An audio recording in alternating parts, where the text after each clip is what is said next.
examen de Matemáticas para Ciencias Sociales de 2017. Como el margen de los de junio y septiembre de este año es el tercero que voy a resolver, pues le llamo examen 3. Como siempre, el examen va a constar de 4 preguntas que podéis ir viendo aquí.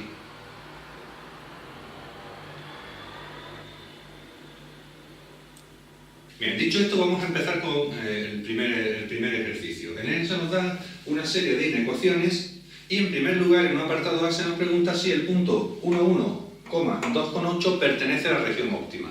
Bien, si ese punto perteneciera a la región óptima, debería de cumplir las 3 condiciones. Vamos a ver si las cumple.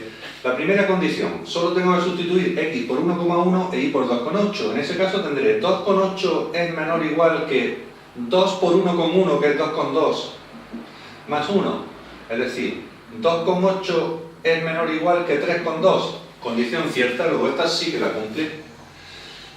Segunda condición, sustituimos de nuevo y por 2,8, es decir, 2,8 es menor o igual que 13 menos 4 por 1,1, que sería 4,4. Es decir, 2,8 es menor o igual que 13 menos 4, 9, 8,6. Pues sí, eso es cierto, luego también la cumple.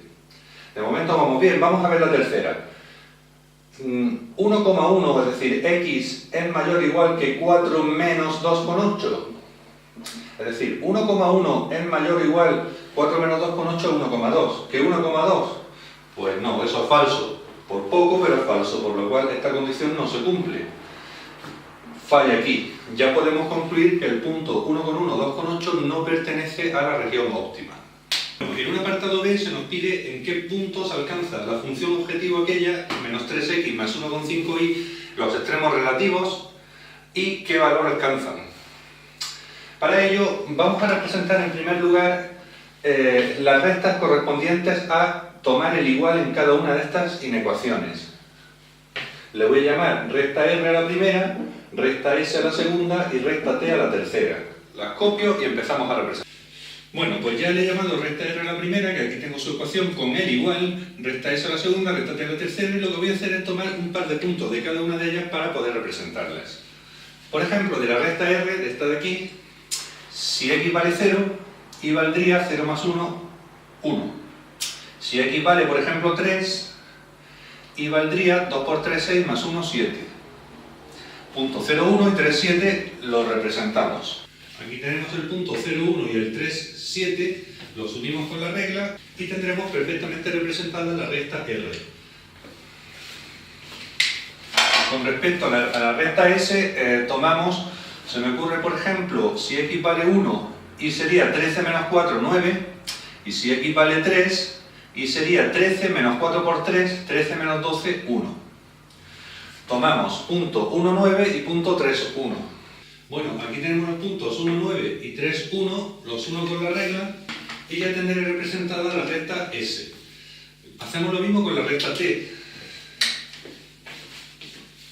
Como tengo la X despejada, pues le doy valores a la Y. Por ejemplo, si Y vale 1, 4 menos 1, 3, X vale 3.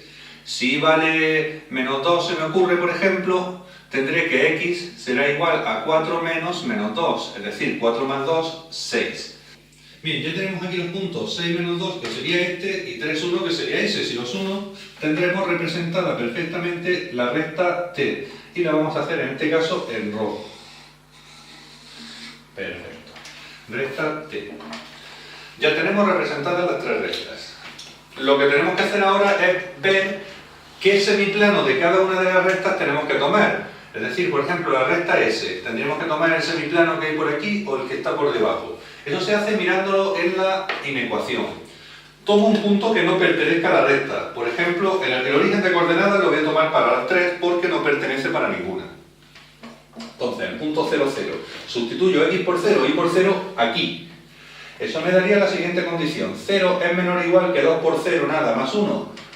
0 es menor o igual que 1, sí, lo es. Por lo cual, con respecto a la recta R, tomaríamos el punto 0, 0 que cumple la condición, este de aquí, y todos los que están de este lado, con respecto a la recta R, es decir, el semiplano a tomar sería hacia aquí.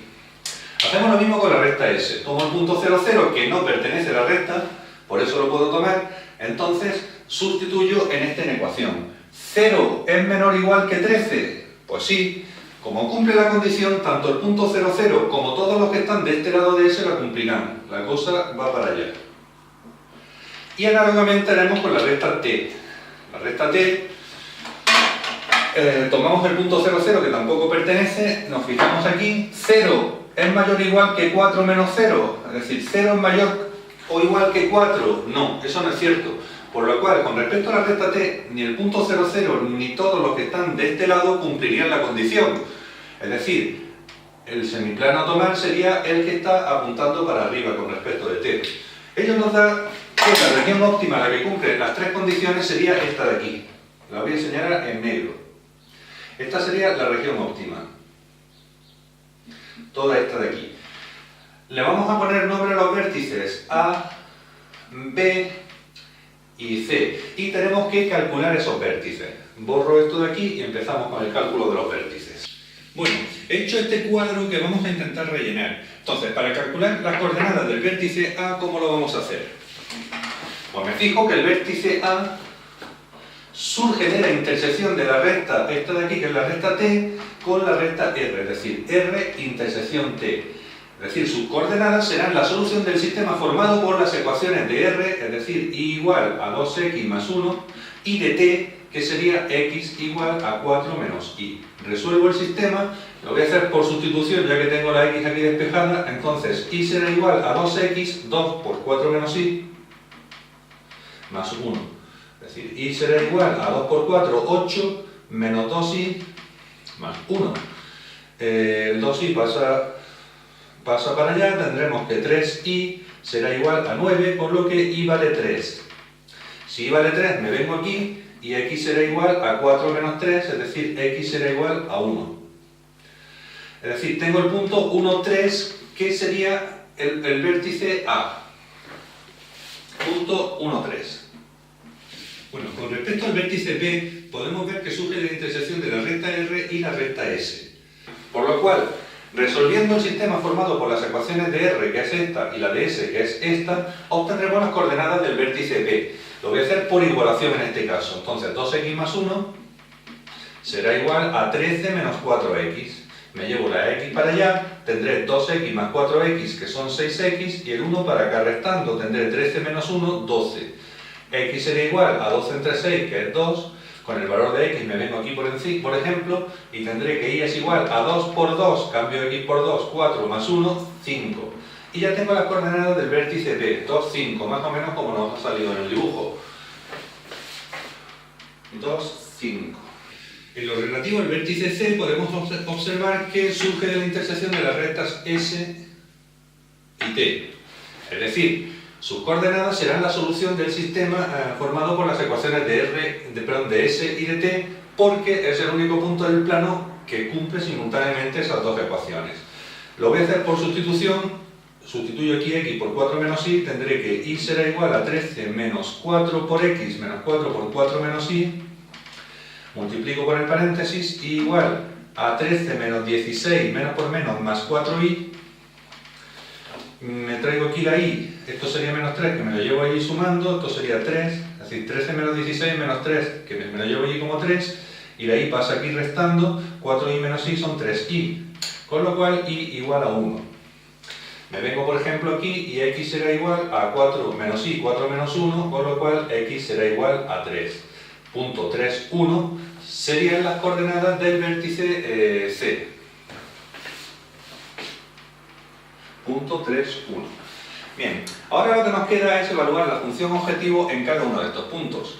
Es decir, por ejemplo, aquí f de 1, 3 sería igual a menos 3 por 1, cambio x por 1, más 1,5 por 3. Esto sería menos 3 más 4,5, lo que viene a ser 1,5, que lo pondría aquí. Bien, evaluamos en este punto, es decir, f de 2, 5 será igual, me vengo aquí, cambio x por 2 e y por 5, menos 3 por 2, más 1,5 por 5, menos 3 por 2 van a ser menos 6, 1,5 por 5 son 7,5, pues más 7,5, es decir, 1,5 de nuevo sería el valor de la función evaluado en el vértice B. f de 3, 1, coordenada del vértice C, será igual a menos 3 por 3 más 1,5 por 1. Es decir, menos 3 por 3 son menos 9 más 1,5. Eso da menos 7,5. O menos 7,5. Ya podemos responder a la pregunta que nos han hecho. Si os fijáis, el mínimo de la función claramente sería menos 7,5, que será en el vértice C, es decir, en el punto 3, 1. Ahora, el valor del máximo sería 1,5, claramente. 1,5 se alcanza en los puntos A y B, pero no solo en A y B, sino en todos los puntos del segmento AB. ¿De acuerdo? Es decir, el máximo de la función se alcanza en todos los puntos del segmento AB y el valor de dicho máximo es 1,5. Con esto hemos respondido a las preguntas que se nos hacían en el apartado B. En un apartado C se nos pide razones si existe algún punto del recinto en que la función f se anule. Mirad, la función f toma un valor máximo, que hemos dicho que es 1,5 en todos los puntos de este segmento y un valor mínimo en el vértice C. Todos los valores reales comprendidos entre menos 7,5 y 1,5 los alcanzará la función objetivo dentro de la región, por lo cual sí, podemos garantizar que existe al menos un punto o un conjunto de puntos en el que la función objetivo toma el valor 0. Con esto ya hemos terminado el ejercicio 1. Bueno, pues vamos allá con el ejercicio 2. El hecho nos da una función definida a trozos con parámetros y se nos pide en un apartado A que calculemos el valor de los parámetros A y B para que la función sea derivable en x igual a 1. Si la función es derivable en x igual a 1, previamente ha de ser continua, por lo cual vamos a empezar estudiando continuidad en x igual a 1. Y para estudiar la continuidad en x igual a 1 tendremos que estudiar los dos límites laterales y el valor de la función en el punto. Si los tres coinciden, pues la función será continua en x igual a 1. Vamos a ello. Límite cuando x tiende a 1 por la izquierda. Fijaros que la función a la izquierda del 1 tendríamos que tomar a x menos 3x cuadrado, porque si x es menor que 1 es este el tramo que vale. Y si x es mayor que 1, la que vale sería 2x cuadrado más b. Entonces, a la izquierda del 1 la que tomo es esta. Esto sería el límite cuando x tiende a 1 de ax menos 3x cuadrado. Sustituyo simplemente x por 1 y me daría a por 1 a menos 3 por 1 al cuadrado menos 3. Eso es lo que vale el límite por la izquierda. Con respecto al límite por la derecha, habrá que tomar este tramo, es decir, esta función 2x cuadrado más b. Esto parece un 6, es un b, es una b. Es decir, sería el límite cuando x tiende a 1 de 2x cuadrado más b. Sustituyendo x por 1, sería 2 por 1 al cuadrado, 2 por 1, 2, más b. F de 1 se toma de donde tenemos el igual, es decir, va a coincidir con el límite por la izquierda, por lo cual ya lo pongo como a menos 3. Para que f de x sea continua en x igual a 1 se necesita que estos tres sean iguales, es decir, que coincidan los dos límites laterales y obviamente con el valor de la función en el punto que vale igual que el límite por la izquierda, por lo cual f de x será continua en x igual a 1 si y solo si a menos 3 es igual a 2 más b. Lo reordeno un poco, esto sería a menos b, el b pasa restando y el 3 pasa sumando, 3 más 2, 5, igual a 5. Bien, ya tengo una condición que la voy a copiar aquí. Voy a borrar esto de aquí y vamos a empezar a estudiar la derivabilidad en x igual a 1. Bueno, ya hemos visto que f de x es continua si se cumple esta condición. Para que sea derivable se necesita primero que sea continua, es decir, que se cumpla esta condición y además que las derivadas laterales coincidan en el punto. Por lo cual vamos a estudiar la derivabilidad de x igual a 1 empezando por hacer la derivada de la función. f' de x será igual, llave. Derivada de ax es a y derivada de 3x cuadrado 6x. A menos 6x si x es menor que 1. En cambio valdrá la derivada de 2x cuadrado que es 4x. La derivada de b, como es una constante, nada, si x es menor que 1. ¿De acuerdo?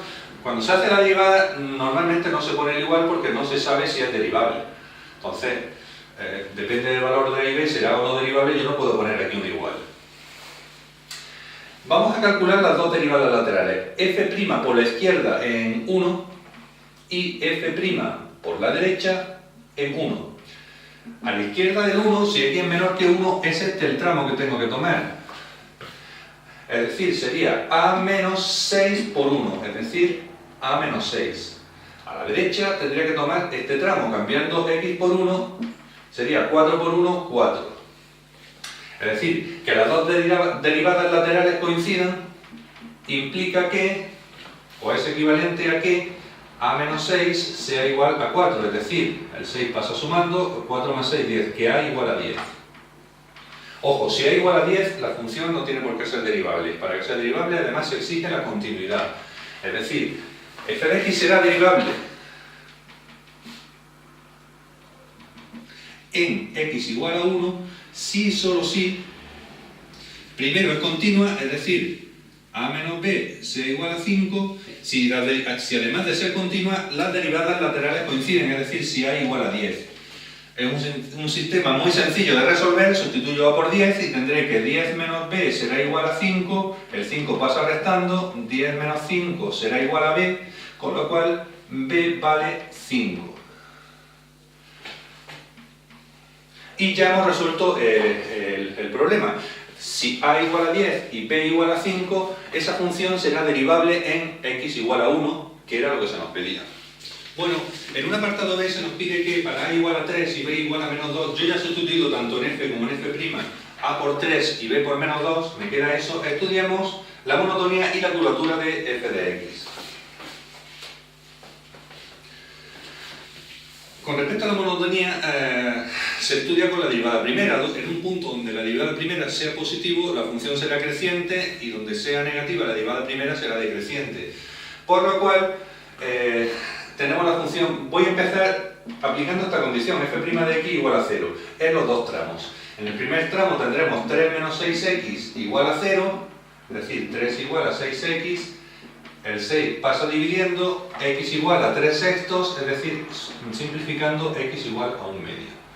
Pero x igual a 1 medio, como esta función está definida hasta el 1, x igual a 1 medio le pilla, por lo cual lo tengo que tener en cuenta. Por otro lado, este tramo de aquí, 4x igual a 0, me implica que x igual a 0. Bien, en este tramo de aquí, para x mayor que 1, la derivada se anula en x igual a 0. Pero ¿qué es lo que ocurre? Que x igual a 0 estaría aquí, y esta función es válida a partir del 1, por lo cual no le hago caso. No le pilla dentro del rango de definición de 2x cuadrado menos 2, que es la que se anula en x igual a 0. Para estudiar la monotonía vamos a tener en cuenta este punto, que es donde se anula la derivada primera, 1 medio, y además 1 porque es el punto donde cambia la definición de la función, por lo cual puede cambiar también la monotonía, y x igual a 1. Voy a hacer un cuadro y lo rellenamos enseguida. Bien, vamos a intentar rellenar este cuadro. ¿Me podéis decir que por qué he metido aquí 1, cuando 1 es el punto frontera? Pues lo he metido porque, si os fijáis en una cosa, dijimos que la función era continua si a menos b vale 5. En este caso estamos con a igual a 3 y b igual a menos 2. Menos 2 es 3 más 2, y eso sí que es 5. Es decir, en x igual a 1 la función es continua. Si es continua, si la monotonía cambia en un entorno a la izquierda y en un entorno a la derecha, tendremos un extremo relativo. Si no fuera continua, ni lo hubiera incluido aquí, porque no podríamos tener extremos relativos. Entonces, voy a estudiar el signo de f' en cada uno de estos intervalos. Aquí, en menos infinito 1 medio, pues por ejemplo, f' de 0. Me vengo aquí y sería 3. Mayor que 0, luego la función aquí va a ser creciente. En 1 medio 1, bueno, pues f' de 0,75. Me tendría que venir aquí, y eso sería igual a 3 menos 6 por 0,75. 0,75 por 2, 1,5, por 3, 4,5, esto sale menos 1,5. Menos 1,5. En cualquier caso es negativo, por lo cual función aquí decreciente. Ello significa que aquí tenemos un máximo relativo de la función, que estará en el punto 1 medio, f de 1 medio, que lo podemos calcular aquí. F de 1 medio sería igual a 3 por 0,5, que es 1,5, menos 3 por 1 medio al cuadrado, que es 1 cuarto, menos 3 cuartos. Es decir, 1,5, que son 6 cuartos, menos 3 cuartos, son 3 cuartos, 0,75. Bueno, 1 medio, 3 cuartos. Sería el máximo relativo de la función. En este intervalo, pues tomo por ejemplo f' de 2, que sería, lo tendríamos que tomar, esto es mayor, ¿verdad? Lo tendríamos que tomar en este tramo, 4 por 2, 8, que es positivo mayor que 0 en función creciente. ¿Ello qué significa? Que en x igual a 1 tenemos un mínimo en un entorno a la izquierda es decreciente, en un entorno a la derecha es creciente. Un mínimo relativo que sería el punto 1f de 1. Calculo f de 1, me vendría aquí, sería 2 por 1 al cuadrado, menos 2, eso me da 0, pues el punto 1, 0 sería el mínimo relativo de la función. Con eso hemos terminado la monotonía. Para estudiar la curvatura necesitamos la derivada segunda. Es decir, la derivada segunda de esta función sería igual a menos 6 si x menor que 1 y 4 si x mayor que 1. En ambos casos nos salen constantes las derivadas segundas, por lo cual yo ya puedo garantizar que en el intervalo menos infinito 1, como la derivada segunda es negativa, vale menos 6, la función es cóncava, vista desde abajo, es decir, sería así. En el intervalo 1 más infinito, como la derivada segunda es una constante, siempre vale 4, es decir, va a ser siempre positiva, la función f de x en ese intervalo va a ser convexa. Además, como en x igual a 1, para estos valores se nos cumple que a menos b vale 5, es decir, la función es continua, podríamos garantizar que hay un punto de inflexión. Un punto de inflexión que sería el punto 1, f de 1, que se tomaría aquí. 3 menos 3, 0. El punto 1, 0 sería un punto de inflexión. Pero bueno, solo nos pedían la curvatura, aquí está. Con esto hemos terminado el ejercicio 2. Bueno, vamos a intentar resolver el ejercicio 3. Se nos dice que a una asamblea de la universidad asisten 420 alumnos. 180 son de empresariales, 72 de relaciones laborales y el resto de derecho. Estos son 252 hasta 420, 168 serán de derecho entonces. Un tercio de los alumnos de empresariales, 2 tercios de los de derecho y 16 de relaciones laborales votaron no a la huelga.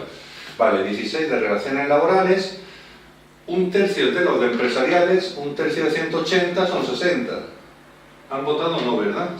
Sí, son 60. Y 2 tercios de los de derecho. Bien, esto un tercio serían 56, por lo cual 2 tercios serían 112, si no me equivoco yo. El resto ha votado sí. Bueno, pues habrán votado sí, estos serían 120, los que le faltan hasta 180, 72 menos 16 son 56, 168 menos 112 son 56. Esto me suman 112 y 120, 232. Estos serían 128 y estos 188. Son 320, correcto. Bien, ya tenemos el cuadro relleno. Vamos a responder a las preguntas que nos hacen. Calcule la probabilidad de que elegido un alumno al azar sea de empresariales y haya votado sí a la huelga. Nos están pidiendo en un apartado A la probabilidad de que sea de empresariales y además haya votado sí a la huelga. Eso sería, utilizando la ley de Laplace, casos favorables, es decir, ¿cuántos hay de empresariales que hayan votado sí? Pues 120. Entre casos posibles, que serían 420. Se me va el 0. Esto sería 6 partido por 21, que sería 2 séptimos. Esa sería la probabilidad de que un alumno elegido al azar sea de empresariales y haya votado sí. Apartado B. ¿Cuál es la probabilidad de que elegido un alumno al azar haya votado sí a la huelga? Pues bueno, probabilidad de que un alumno al azar haya votado sí sería, como siempre, casos favorables, me vengo aquí, 232, entre casos posibles, 420. Dividiendo entre 4 me quedaría 58 partido por 105. Y esa sería la probabilidad pedida. Apartado C. Si elegís un alumno al azar resulta que ha votado no a la huelga, es decir, si el alumno sabemos que ha votado no a la huelga, ¿cuál es la probabilidad de que sea de relaciones laborales? De relaciones laborales. Pues utilizando la expresión de la probabilidad condicionada, porque esto es una probabilidad condicionada, sería probabilidad de la intersección, es decir, relaciones laborales, intersección, votar no a la huelga, entre probabilidad de votar no.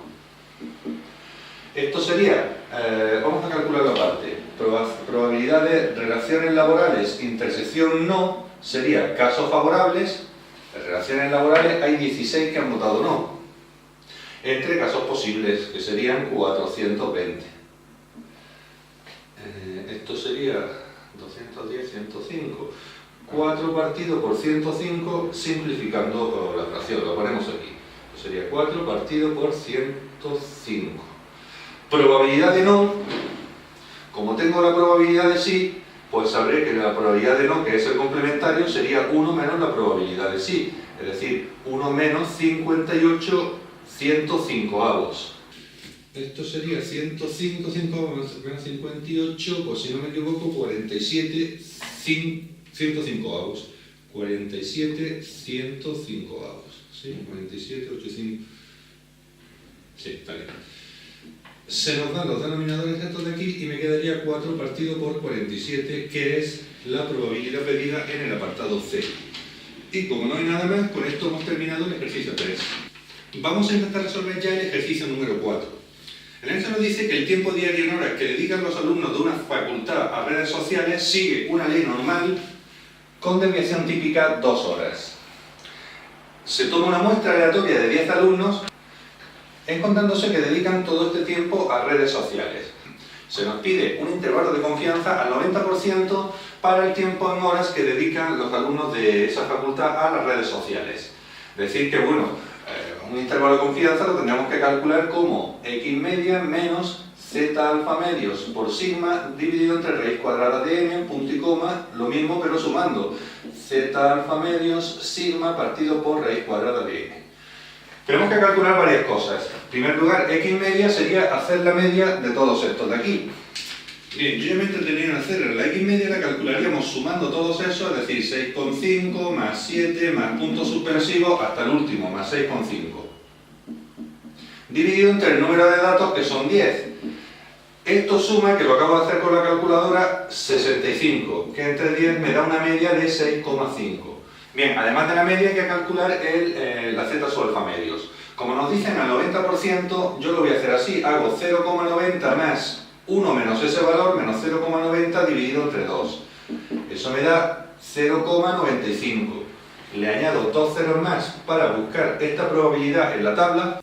Bien, tengo aquí una tabla. Se puede observar que el valor 0,9500 estaría justo entre estos dos. Es decir, estaría entre 1,6, 1,64 y 1,65. Es decir, como buscando esto en la tabla me pilla que este valor está exactamente entre 1,64 y 1,65, justo en medio, puedo decir que la z alfa medios, en este caso, va a ser de la media de estos dos, es decir, 1,645. Y ya podemos empezar a hacer los cálculos con el intervalo. Sería x media, pues hemos dicho 65, menos z alfa medios 1,645 por sigma, que me lo dan de dato del problema, sigma vale 2, dividido entre raíz cuadrada de n, eran 10 datos, y lo mismo pero sumando 65 más 1,645, 2 partido raíz de 10.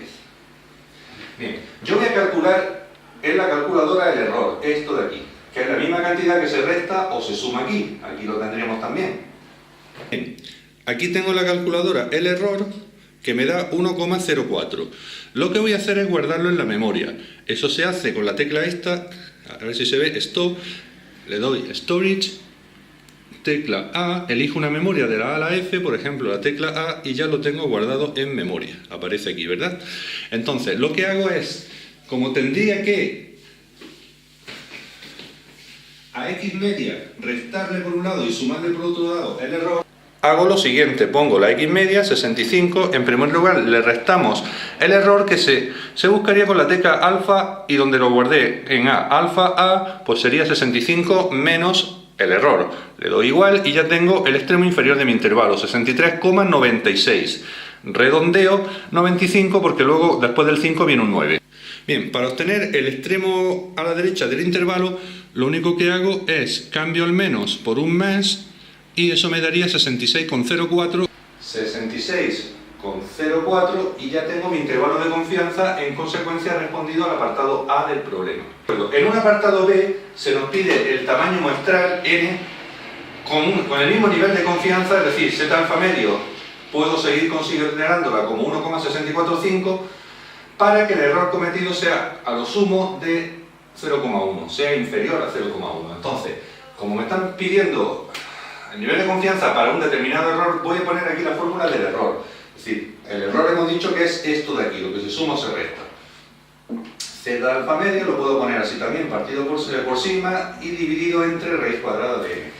Hay que despejar raíz cuadrada de n. Como está dividiendo, me lo traigo aquí multiplicando y el error me lo traigo aquí dividiendo. Es decir, estos dos se intercambiarían. Y tendría que raíz cuadrada de n sería igual a z alfa medios por sigma dividido entre el error.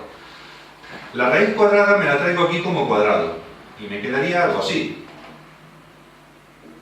Simplemente nos queda sustituir valores, es decir, n va a ser igual a z alfa medios 1,645 por sigma por 2 dividido entre el error que me han dicho que ha de ser de 0,1 y todo eso va al cuadrado.